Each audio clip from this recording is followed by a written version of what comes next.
What's up guys, Dragonball Black here, and today I have another Epic Fusions video for you, and I just could not help myself after I saw this picture online. I saw this on Facebook, somebody shared it, and it is just awesome. It is just fantastic, and so I could not help myself. This is perfect for a new Epic Fusions video. I have a story for it, and so let's go ahead and jump right into Super Saiyan Blue Saiku, One Punch Saiyan. Now, the only way that I can really see this happening, this fusion happening, let me go ahead and just kind of roll right into it. So, what we're going to have here is we're going to have a multiverse style story. And in this story, Beerus, or another god of destruction equal to power as Beerus, is going crazy. He's doing the same thing that Zamasu had done, where he kind of goes a little batshit crazy a little bit, and he decides that, you know, screw everybody, it's time for them to be destroyed, and so he starts destroying everything. Let's say, just for this story, that Goku is not on Earth and everybody else is on Earth, so he goes straight to Earth knowing that the Z fighters are there, really the only ones that could try to stop him, and he destroys it from afar. He just blows it up, kills everybody, including Vegeta. Goku is on a different planet, maybe the Whis and Beerus' planet, training, and Vegeta couldn't go because, say, Bulma said he needed to stay behind and hang out with her that day, or something like that, something along those lines. Maybe like they had to do a family day. So this rogue god of destruction, I would say rogue god of destruction, I don't think it's going to be Beerus, unless Beerus gets mind control or something, or he, you know, becomes brainwashed or something, but I'm thinking it's going to be a rogue god of destruction, starts destroying all these different planets. And so when the god of destruction is on this one planet about to destroy it, he's actually on the planet. That's when Goku arrives, and you know, he's there and he's about to, you know, fight this god of destruction as Super Saiyan Blue, but he gets, like, again, he does as good as he can. He even goes into Kaioken form, but he gets, you know, demolished in some sort of sense by this god of destruction. And so he gets taken back to the planet, and Beerus will not get involved. Whis and Beerus will not get involved because of the fact that, you know, they're saying that they shouldn't rely on the gods. And let's just say, for the sake of the story, that Beerus doesn't care that the planet Earth got destroyed. He has another planet Earth on Universe 6, so he's just like, well, I mean, I lost all my food, but I might as well just go hang out with Champa and go to his Earth, and, you know, they have food there too, so it doesn't matter to me what he's doing. And so Whis is you know, talking to Goku, and Goku just realizes the only way he can kill this god of destruction, this rogue god of destruction, is by killing his Kai, the Supreme Kai. But Goku's not going to do that because, you know, it's Goku. He's not going to just kill a Kai just to kill the, you know, like a cheap way to kill this god of destruction. So he's essentially flustered and doesn't know exactly what to do. At this point now, the rogue god of destruction is now going, he has a time ring, and he's going into the past, the future, you know, I mean the future, not the past, and destroying, you know, whatever planets are there, everything there. He's just a rogue.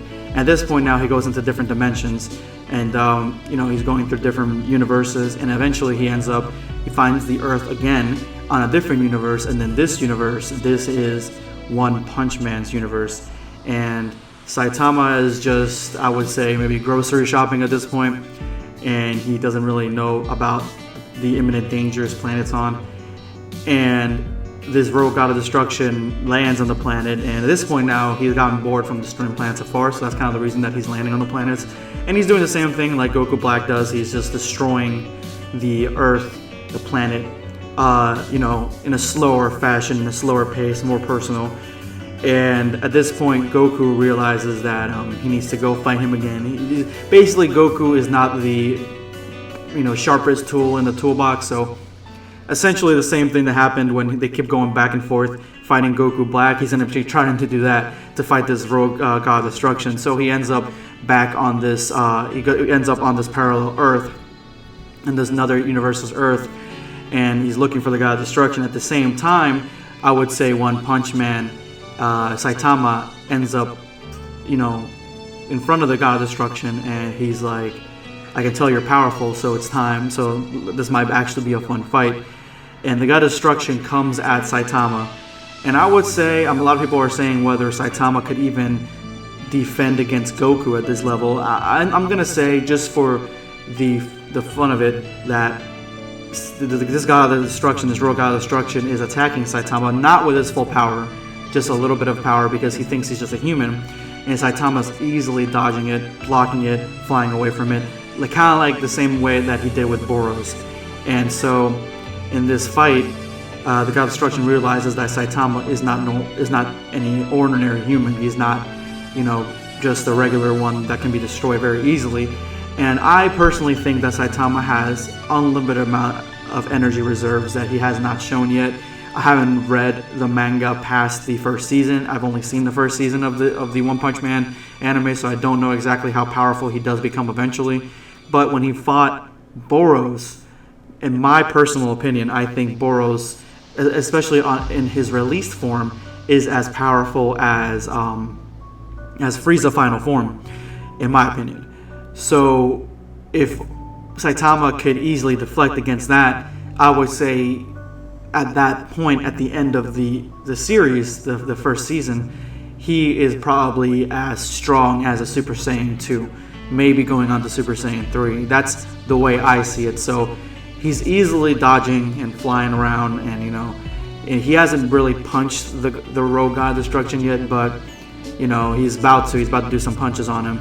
And that's when Goku arrives, and Goku says that he's been chasing this guy from his universe, and if they fight together, then they can win. And this is when Saitama's like, okay, and he jumps right in and punches the God of Destruction. Now, the level of physical damage that this punch does, I believe, is quite significant just for two factors alone. Two factors alone being that I feel like Saitama's punches are far exceed his actual power, the power level that he has normally. It basically takes a huge chunk of what his potential power level is and focuses into his punch.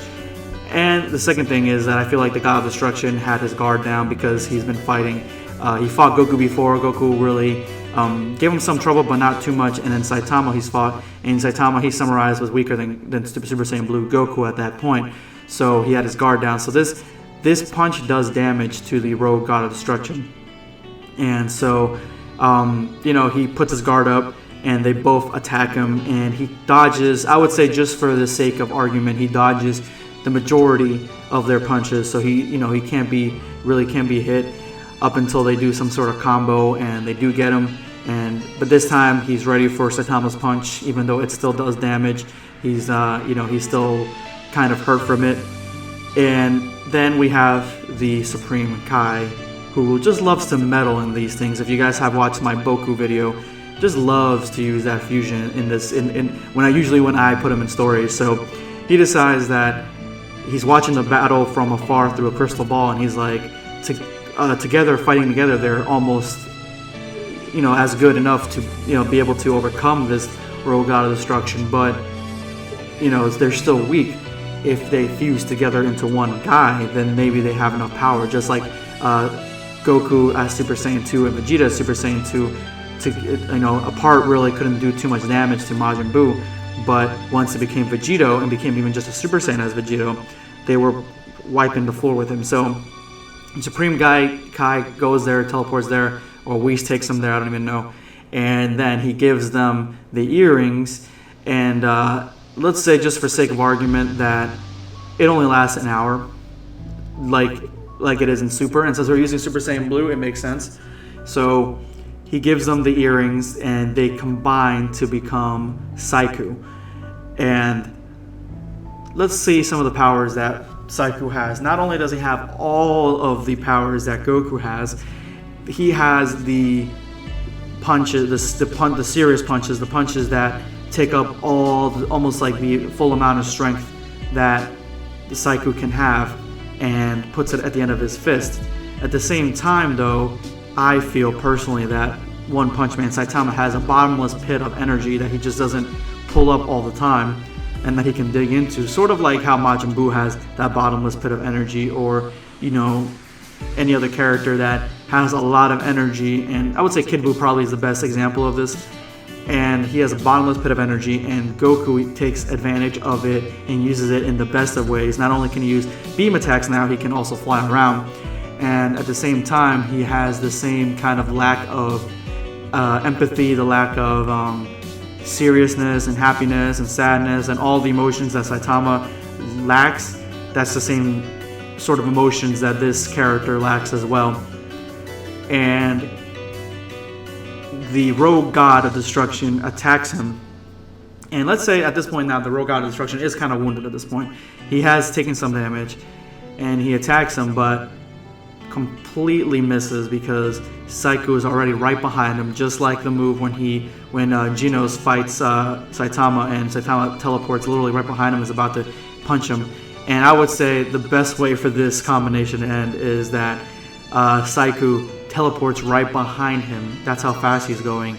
And when the god of destruction turns around, he sees that the punch is coming, like a huge punch is coming, marked with death.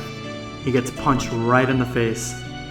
And I would say this does not kill him, because at this point now I don't know if a god of destruction can just be beaten to death without his Supreme Kai dying.